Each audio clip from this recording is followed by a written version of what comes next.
दुःखद दिवस आहे, कारण ज्यांच्यासमोर राजकारणाची सुरुवात केली ते अजितदादा आज आपल्यामध्ये राहिलेले नाहीत. त्यांना मी भावपूर्ण श्रद्धांजली अर्पित करतो.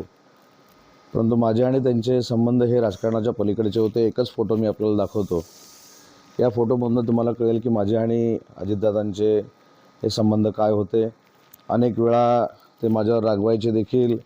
खेळीमेळीच्या वातावरणामध्ये आम्ही म्हणजे एकामेकाबरोबर चर्चा करायचो. ते हक्कानं मला एखादं काम सांगायचं. आणि सगळ्यात महत्त्वाची गोष्ट म्हणजे काल संध्याकाळी 7 वाजता माझं आणि त्यांचं फोनवरनं बोलणं झालेलं होतं एका पुण्याच्या MIDCच्या विकास कामाच्या बाबत. आणि काल मी त्यांच्याबरोबर दिवसभरात 3दा बोललो होतो. काही राजकीय विषय होते, काही MIDCचे विषय होते.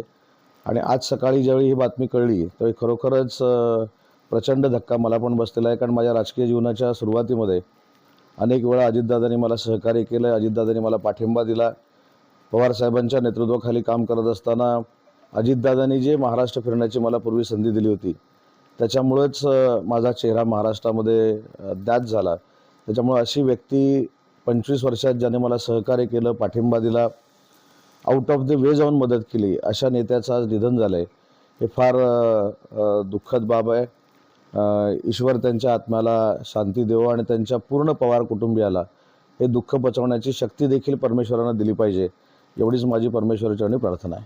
सोबत अगदी जवळ तुम्ही काम केले आहे. राजकारणात अनेक चढउतार देखील येत असतात. मंत्रिमंडळात काम करताना राज्याशी संबंधित धोरण आखताना निर्णय घेताना काही वेळा अडचणी येतात.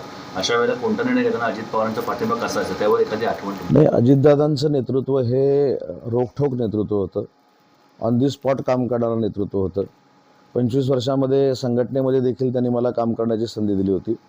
आणि सगळ्यात महत्त्वाची बाब म्हणजे उद्योगमंत्री झाल्यानंतर कशा पद्धतीनं कामकाज असलं पाहिजे ह्याचं अनेक वेळा मार्गदर्शन दादांनी मला केलं. आणि सगळ्यात महत्त्वाचं गोष्ट माझ्या राजकीय जीवनामध्ये पहिला जो 15 वर्षाचा टप्पा होता, 20 वर्षाचा टप्पा होता, हे सगळे राजकीय वर्ष मी अजितदादांबरोबर काढलेली होती. आणि म्हणून एक फार मोठं दुःख माझ्यासारख्या कार्यकर्त्याला झालेलं आहे. आणि अजितदादांचं जाणं हे महाराष्ट्राच्या राजकीय वातावरणातली फार मोठी पोकळी आहे आणि ती कधीही भरून येऊ शकत नाही. आणि म्हणूनच मगाशी म्हटलं की पवार कुटुंबियांना हे दुःख पचवण्याची ताकद ईश्वरानं दिली पाहिजे, एवढीच ईश्वरचरणी माझी प्रार्थना आहे.